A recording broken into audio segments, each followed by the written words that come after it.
Hi, and welcome back to the British Accent Podcast. I'm Emily. And I'm Nick. Today, we're talking about something that happens to all of us, especially language learners.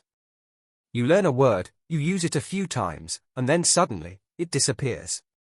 You know you knew it, but now it's gone. It can be frustrating, can't it? That strange moment when your brain just blanks.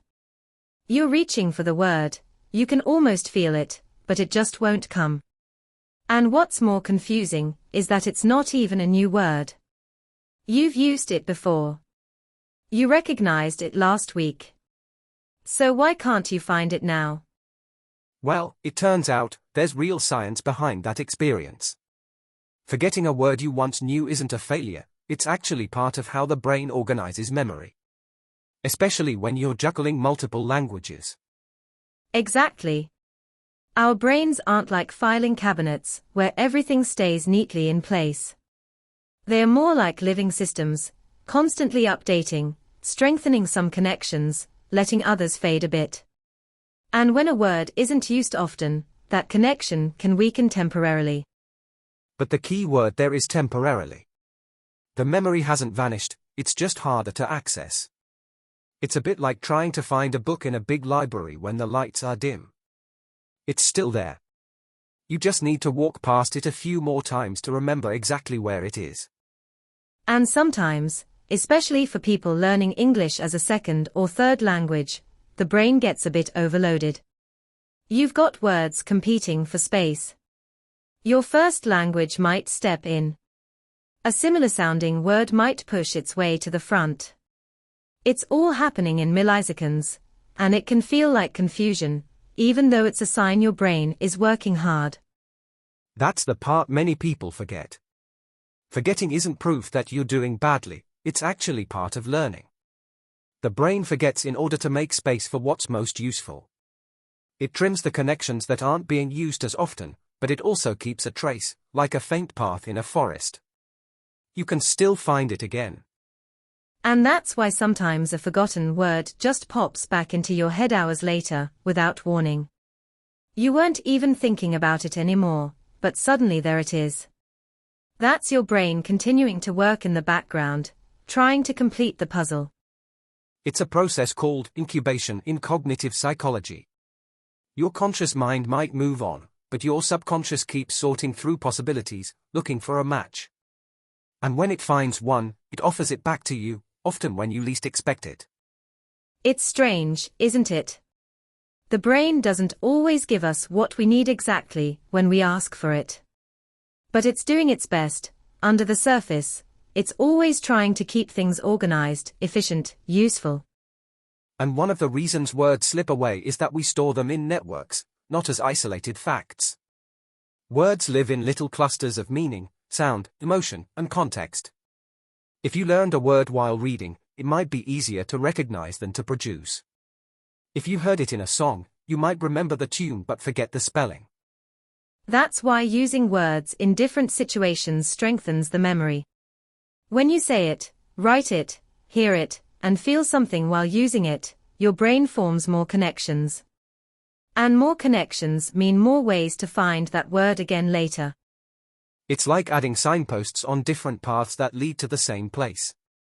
If one path is blocked, say, your brain is tired, or you're feeling nervous, another one might still work. That's how retrieval becomes more reliable over time. And that's why review is so important. Not just once, but several times, spaced out. What we often call forgetting is actually the brain saying, I'll remember this if you show me it's still important. Every time you come back to a word, you're proving that it matters. And there's comfort in that, I think. Because it means the forgetting is not permanent, it's just part of how your brain decides what to keep close. And if something slips away, it doesn't mean you've failed. It just means it needs another moment of attention.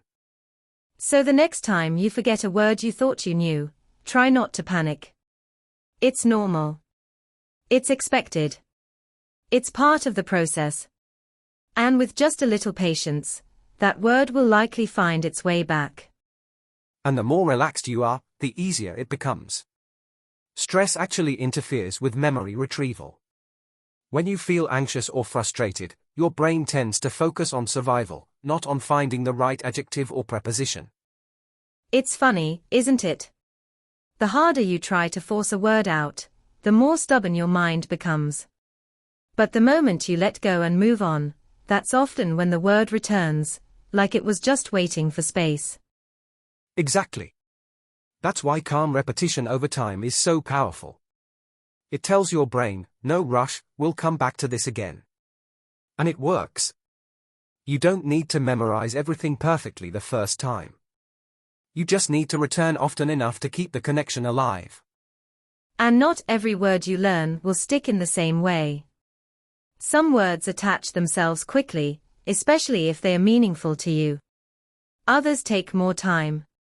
But that's not a reflection of your ability, it's just how memory works.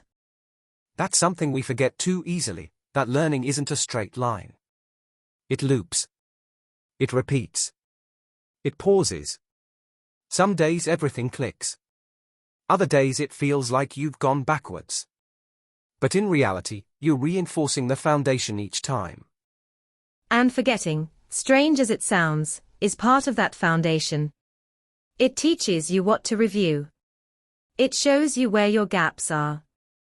It nudges you to look again, say it again, try it in a new sentence, and each time, you're adding another layer to the memory. It's the same with native speakers, too. We forget words in our own language. We hesitate, we search for the right phrasing. It doesn't mean we're not fluent, it just means the brain is busy. Or tired. Or human. That's such a comforting thought, really. That forgetting isn't failure, it's feedback. A quiet reminder from your brain, let's revisit this. Not as a punishment, but as an invitation. And when you respond to that invitation gently, not with panic, but with curiosity, the learning experience becomes so much lighter. You stop seeing forgetting as a wall and start seeing it as a doorway. A chance to build a stronger path to that word next time. That's what language learning really is, isn't it?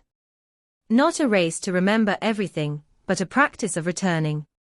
Revisiting. Reinforcing. Over and over, with less fear and more trust in your brain's ability to learn in its own time. And the beauty is, the more you experience this cycle, learning, forgetting, remembering again, the less scary it becomes. You start to expect it. You even build it into your routine. You say, I've forgotten this one. Time to bring it back. Exactly. And you get creative with how you do it. Maybe you use the word in a message to a friend. Maybe you write a short sentence in your journal. Maybe you repeat it aloud on your walk home. Every small use is a brick in that memory pathway. And if you've forgotten it 5 times, that's fine. Forget it a 6th, remember it a 7th. That's how long-term memory works. It's not about one perfect exposure, it's about repeated, meaningful contact over time. And what's meaningful will stick. That's the other part of the science. Your brain holds onto what it sees as valuable. So if a word makes you feel something, or if it helps you tell your story, it's far more likely to stay. Which is why connecting language to your real life is so important. Learning words in isolation might feel efficient, but learning them in context, in moments that matter to you, that's what turns vocabulary into memory. So maybe the next time you forget a word, instead of thinking, why can't I remember this, you ask, when did I last care about this word? When did I last use it in a way that meant something to me? That shift in mindset makes all the difference. You're not just memorizing, you're building a relationship with the language. And like any relationship, it deepens the more time and care you give it. And part of that relationship is accepting that not everything sticks right away. You can love the process and still forget things. You can be committed and still have gaps. That's not a contradiction, that's just what it means to be human and to learn. And actually, the gaps are where growth begins. When you forget a word, it's a sign that you've reached the edge of what your brain has firmly stored, and now, you've got a chance to reinforce it. You're right at the edge of your comfort zone. And that's where real learning happens. Not when everything feels easy, but when you notice what slips away, and gently bring it back. That's how fluency is built, not through perfection, but through persistence. And the more forgiving you are with yourself, the more likely you are to keep going. Because language learning isn't about being flawless. It's about staying engaged. Showing up, even when things feel a bit fuzzy or slow. And reminding yourself that forgetting doesn't erase your progress. It doesn't undo the work you've done. It's just a part of the cycle, like breathing in and out. Like learning and relearning. It's not a step backwards, it's just a moment of renewal. And with each round of review, each conversation, each notebook scribble or quiet mental rehearsal, your brain becomes just a bit more familiar with the word. The path gets clearer. The signal gets stronger.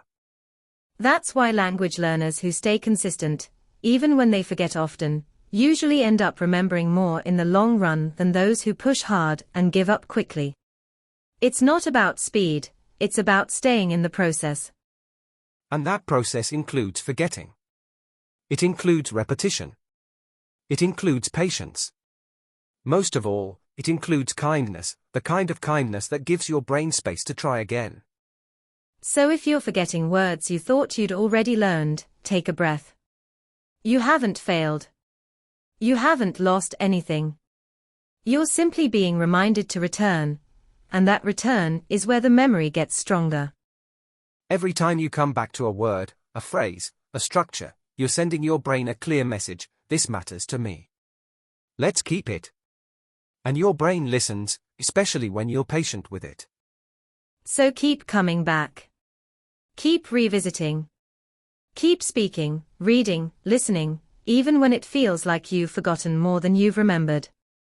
Because in truth, you're remembering more than you realize. Thanks for spending this time with us today. We hope this episode helped you feel a little more at peace with the forgetting, and a little more in tune with how your mind learns. You're not behind. You're not broken. You're learning, in the most human, honest way possible. Until next time, take care of yourself, and keep going. The words are still there, and they'll come back. They always do.